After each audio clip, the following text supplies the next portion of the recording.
नमस्कार दोस्तों, मैं हूं ममता तिवारी और आपका स्वागत करती हूं मेरी चैनल ममता वेज में। कैसे हैं आप सब? तो चलिए आज हम गणेश चौथ की कथा सुन लेते हैं जो 31 जनवरी को पड़ा है। शुभ मुहूर्त इसका, उसके लिए भी मैंने वीडियो ऑलरेडी मैं अपलोड कर चुकी हूं। तो आप गणेश चौथ या तिल चौथ या संकष्टी चौथ, किसी भी चौथ पर आप इस कथा को ज़रूर सुनिए। कथा सुनने का बहुत बड़ा महत्व और फल मिलता है। उस दिन कथा सुनना बहुत ही शुभ माना जाता है। तिल चौथ का व्रत हमारा तभी संपूर्ण होता है जबकि हम उस दिन कथा सुनते हैं। इससे पहले आपको हमारा वीडियो अगर पसंद आता है तो प्लीज़ आप मेरे चैनल को सब्सक्राइब कर लीजिए, बेल आइकन को प्रेस कर दीजिए जिससे मेरे वीडियो के नए नोटिफिकेशन आप तक सबसे पहले पहुँचे। तो चलिए शुरू करते हैं। तो ये कहानी इस तरीके से है। एक शहर में एक देवरानी और एक जेठानी रहती थी। जेठानी अमीर थी और देवरानी जो थी वो गरीब थी। देवरानी गणेश जी की भक्त थी। देवरानी का पति जंगल से लकड़ी काट कर बेचता था और अक्सर बीमार रहता था। देवरानी जेठानी के घर का सारा काम करती और बदले में जेठानी बचा हुआ खाना, पुराने कपड़े आदि उसको दे देती थी। इसी से देवरानी का परिवार चल रहा था। माघ महीने में देवरानी ने तिल चौथ का व्रत किया। 5 आने का तिल एवं गुड़ लाकर तिलकुट्टा बनाया। पूजा करके तिल चौथ की कथा, तिल चौथ की कहानी सुनी और तिलकुट्टा छिंके में रख दिया और सोचा कि चांद उगने पर पहले तिलकुट्टा और उसके बाद ही कुछ खाऊंगी। कथा सुनकर वह जेठानी के यहाँ चली गई। खाना बनाकर जेठानी के बच्चों से खाना खाने को कहा तो बच्चे बोले माँ ने व्रत किया है और माँ भूखी है। जब माँ खाना खाएगी हम तभी खाना खाएंगे। जेठ जी को खाने के लिए कहा तो जेठ जी बोले मैं अकेला नहीं खाऊंगा, जब चांद निकलेगा तब सब खाएंगे, तभी मैं भी खाऊंगा।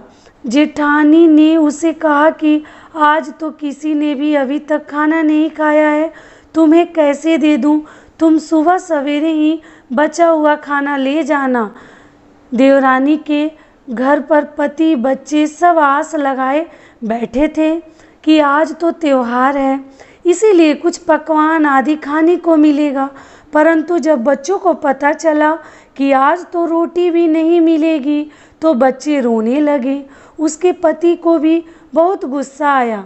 कहने लगा सारा दिन काम करके भी लौटी 2 रोटी नहीं ला सकी तो काम क्यों करती हो? पति ने गुस्से में आकर पत्नी को कपड़े धोने के धोआने से मारा। धोआना हाथ से छूट गया तो पाटे से मारा। वह बेचारी गणेश जी को याद करती हुई रोते रोते पानी पीकर सो गई। उस दिन गणेश जी देवरानी के सपने में आए और कहने लगे धोआने मारी, पाटे मारी, सो रही है या जाग रही है? वह बोली कुछ सो रही हूँ, कुछ जाग रही हूँ। गणेश जी बोले भूख लगी है, कुछ खाने को दे दो। देवरानी बोली क्या दूँ? मेरे घर में तो अन्न का एक दाना नहीं है। जेठानी बचा खुचा खाना देती थी, आज वो भी नहीं मिला। पूजा का बचा हुआ तिलकुट्टा छिंके में पड़ा है, वही जाकर खा लीजिए। तिलकुट्टा खाने के बाद गणेश जी बोले धोने मारी, पाटे मारी, निपटाई लागी है, कहाँ निपटे? वह बोली यह पड़ा है घर, जहाँ इच्छा हो वहीं निपट लो। फिर गणेश जी बच्चों की तरह बोले अब कहाँ पहुँचूँ? नींद में मग्न वह देवरानी को बहुत गुस्सा आया कि कब से तंग किए जा रहे हैं, सो बोली मेरे सर पर पोंछ लो। कहाँ पोंछोगे? जब सुबह देवरानी उठी तो वह यह देखकर हैरान रह गई, पूरा घर हीरे मोतियों से जगमगा रहा था। सिर पर जहाँ विनायक जी पोंछनी कर गए थे वहाँ हीरे के टीके का बिंदी जगमगा रहे थे। उस दिन देवरानी जेठानी के यहाँ काम करने नहीं गई। बड़ी देर तक राह देखने के बाद जेठानी ने बच्चों को देवरानी को बुलाने भेजा। जेठानी ने सोचा कल खाना नहीं दिया इसलिए शायद देवरानी बुरा मान गई है। बच्चे बुलाने गए और बोले चाची चलो माँ ने बुलाया है, सारा काम पड़ा है। देवरानी ने जवाब दिया, अब उसकी ज़रूरत नहीं है, घर में सब भरपूर है गणेश जी के आशीष से।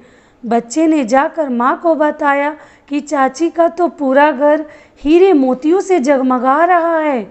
जेठानी दौड़ती हुए देवरानी के पास आई और पूछा कि यह सब कैसे हुआ। देवरानी ने उसके साथ जो हुआ वो सब कह डाला। घर लौटकर जेठानी ने अपने पति से कहा कि आप मुझे धुआनी और पाटे से मारो। उसका पति बोला कि भली मानस, मैंने कभी तुम पर हाथ भी नहीं उठाया, मैं तुम्हें धुआनी और पाटे से कैसे मार सकता हूँ। वह नहीं मानी और जिद करने लगी। मजबूरन पति को उसे मारना पड़ा।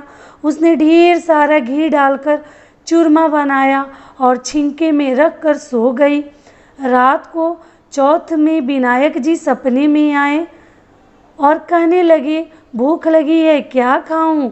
जेठानी ने कहा, हे गणेश जी महाराज, मेरी देवरानी के यहाँ जो आपने सूखा तिलकुट्टा खाया था, मैंने तो झरते घी का चूरमा बनाकर आपके लिए छिंके में रखा है, फल और मेवे भी रखा है, जो चाहे वो खा लीजिए।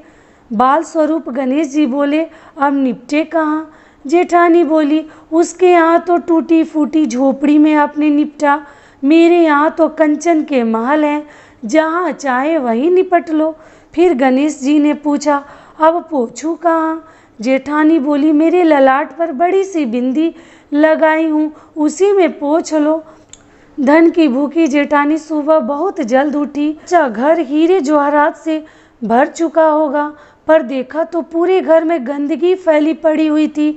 तेज बदबू बास आ रही थी। उसके सिर पर भी बहुत सी गंदगी लगी हुई थी। उसने कहा, हे गणेश जी महाराज, यह आपने क्या किया, मुझसे रूठे और देवरानी पर टूटे। जेठानी ने अपने घर की सफाई करने की बहुत कोशिश की, परंतु गंदगी और ज़्यादा फैलती जा रही थी। जेठानी के पति को मालूम चला तो वह बहुत गुस्सा हुआ और बोला, तेरे पास इतना सब कुछ था, फिर भी तेरा मन नहीं भरा।